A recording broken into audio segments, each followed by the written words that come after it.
بیچاری کئی روز سے دم توڑ رہی ہے، ڈر ہے خبر بد نہ میرے منہ سے نکل جائے، تقدیر تو مبرم نظر آتی ہے ولیکن پیران کلیسا کی دعا ہے کہ یہ ٹل جائے۔ تو پہلی بات میری ختم ہوئی، عالمی نظام خلافت دنیا کی تقدیر مبرم ہے، ہو کر رہے گی، اس میں کسی صاحب ایمان کو کوئی شک، کوئی شبہ، کوئی ریب نہیں ہونا چاہیے۔ البتہ اس کا اب دوسرا پہلو کیا ہے، اس کا آغاز کہاں سے ہوگا؟ پہلی بات تو یہ، ہمارے بعض لوگوں کے ذہنوں میں، سادہ دل لوگ وہ سمجھتے ہیں کہ پوری دنیا میں ایک ہی دفعہ آ جانی چاہیے۔ یہ کوئی علاقائی خلافت تو نہیں ہو سکتی، خلافت تو عالمی ہوتی ہے۔ ان سے میں کہتا ہوں عالمی خلافت کب تھی جناب؟ یہ تو نہ خلافت راشدہ میں عالمی تھی، کیا ہندوستان شامل تھا اس میں؟ کیا چین شامل تھا؟ کیا یورپ شامل تھا؟ اور پھر جو خلافت کے نام سے جو ملوکیت چلی ہے وہ بھی صرف آپ دور بنو امیہ میں کہہ سکتے ہیں کہ وہ پورا عالم اسلام کم سے کم اس کے تحت تھا۔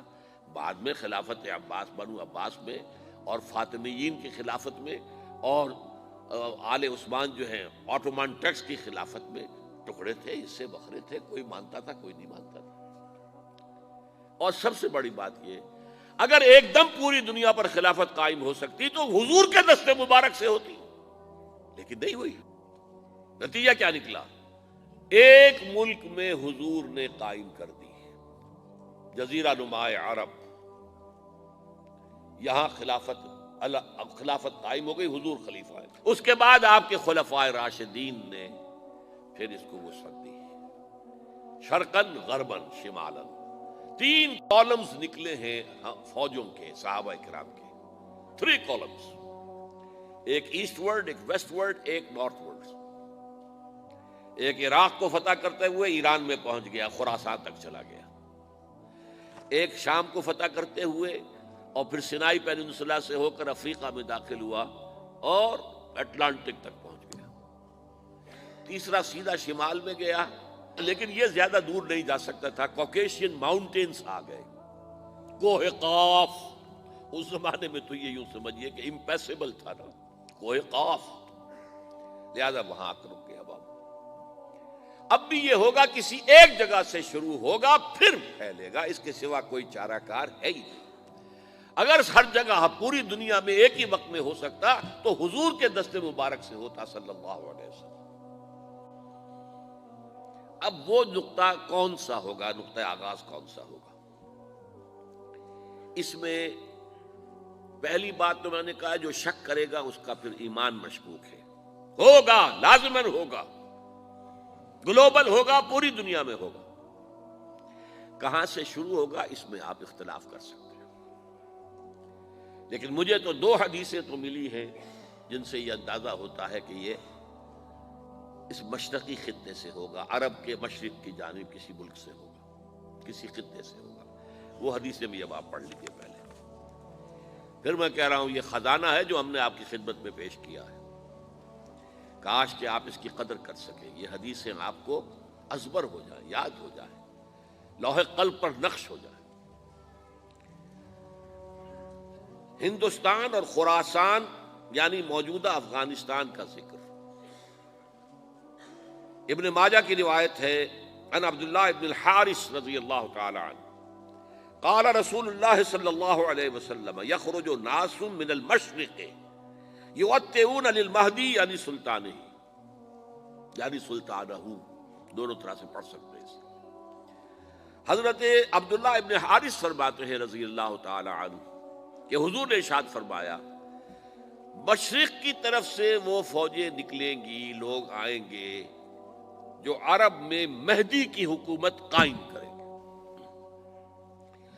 یہ مہدی کون ہوں گے اس کا ذکر میں ذرا بعد میں کروں گا، لیکن نوٹ کر لیجئے کہ مہدی سے پہلے لازماً کسی مشرقی علاقے کے اندر وہ نظام قائم ہو چکے گا، تب وہاں سے فوجیں آئیں گی نا۔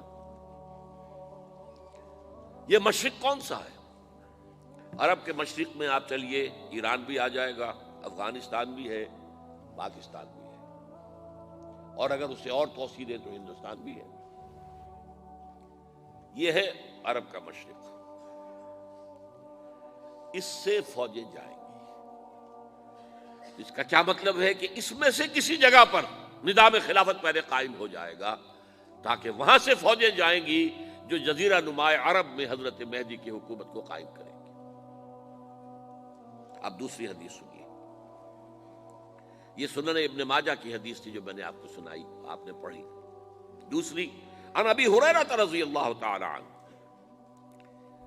یہ ترمذی شریف کی روایت ہے، قال قال رسول اللہ صلی اللہ علیہ وسلم یخرج من خراسان رایات سود لا یردها شیء حتی تنصب بایلیا، خراسان کے علاقے سے سیاہ جھنڈے لے کر فوجیں آئیں گی، ان کا رخ کوئی موڑ نہیں سکے گا، ان کو پیچھے پھیر نہیں سکیں گے کوئی بھی، یہاں تک کہ وہ یروشلم میں جا کر جھنڈے نصب کر دیں گے۔ ایلیا حضور کے زمانے میں یروشلم کو کہتے تھے۔ یہ یروشلم تھا جب حضرت سلیمان کی حکومت تھی، اور یہاں پر معبد سلیمانی، ہیکل سلیمانی قائم ہوا، پھر یہ یروشلم ہی رہا ہے تاریخ میں، یہاں تک کہ سن 70 عیسوی میں جب ٹائٹس رومی جنرل نے اس کو گرایا، ختم کیا، سیکنڈ ٹیمپل گرا دیا، اور یہاں سے یہودیوں کو کہا نکل جاؤ یہاں سے، کوئی یہودی باقی نہیں رہا، تب بالکل تہو بالا برباد کر دیا۔ اس کے کوئی 150 سال بعد ہیڈریان، رومن ایمپرر ہیڈریان، اس نے پھر دوبارہ آباد کیا اس شہر کو۔ 150 سال تک یہ بالکل بنجر اور بالکل غیر آباد پڑا تھا۔ اب ہیڈریان نے جب آباد کیا تو اس کا نام ایلیا رکھا، اب یروشلم نام نہیں تھا، تو حضور کے زمانے میں پھر اس کا نام ایلیا تھا۔ اور اب اس سے کیا معلوم ہو رہا ہے کہ یہ یروشلم مسلمانوں کے قبضے سے اس وقت نکلا ہوا ہوگا، ایک دفعہ پہلے نکلا تھا، سن 1099 عیسوی میں مسلمانوں کے ہاتھ سے نکلا، کروسیڈرز عیسائیوں نے آ کر اس کو قبضے میں کیا، لاکھوں مسلمانوں کو مارا، قتل کیا۔ اس کو 1187 عیسوی میں واپس لیا ہے، کس نے لیا ہے؟ صلاح الدین ایوبی کرد۔ عرب کھوکھلے ہو چکے تھے، عربوں نے کھویا، واپس نہیں لے سکے، بہت حکومت کر چکے تھے، 400-500 برس کی حکومت کر کے، اور ان کے عیش اور ان کے آرام، اب ان میں جان نہیں تھی کہ وہ واپس لے سکے۔ واپس لینے والا گرم کرد خون تھا، صلاح الدین ایوبی۔ تو گویا کہ اب آپ سمجھئے کہ 88 برس تک عیسائیوں کا قبضہ رہا یروشلم پر۔ اب 1967 میں یہودیوں نے قبضہ کیا ہے، اور اب 38 برس تو ہو گئے، 88 نہیں تو 38 برس تو ہو گئے ہیں، لیکن وہ دور آئے گا کہ اب پھر لیں گے، لینے والے عرب بھی نہیں ہوں گے، خراسان کے علاقے سے فوجیں آئیں گی۔ یہ خراسان کیا تھا؟ ایلیا تو میں نے آپ کو بتا دیا، یروشلم کا نام ہے۔ خراسان اس زمانے میں ایک بہت بڑے ملک کو کہتے تھے، کچھ حصہ پاکستان کا بھی اس میں شامل ہے، کچھ حصہ ایران کا بھی ہے، ایران کے اس حصے کو اب بھی خراسان کہتے ہیں، وہ ایک صوبہ ہے، خراسان ایک صوبہ ہے ایران کا چھوٹا سا۔ پاکستان میں خاص طور پر یہ جو علاقہ مالا کنڈ ایجنسی کہلاتی ہے، اس سے اوپر جتنا علاقہ ہے، اور یہ جو واخان کی ایک پٹی آتی ہے اوپر، واخان افغانستان کی ایک پٹی سی دم سی چلی آتی ہے جو جا کر چائنا کی سرحد سے مل جاتی ہے، یہاں سے لے کے یہاں تک یہ جو مالا کنڈ کا وہ درہ ہے اور پہاڑ ہے، یہ بھی خراسان کا حصہ ہے۔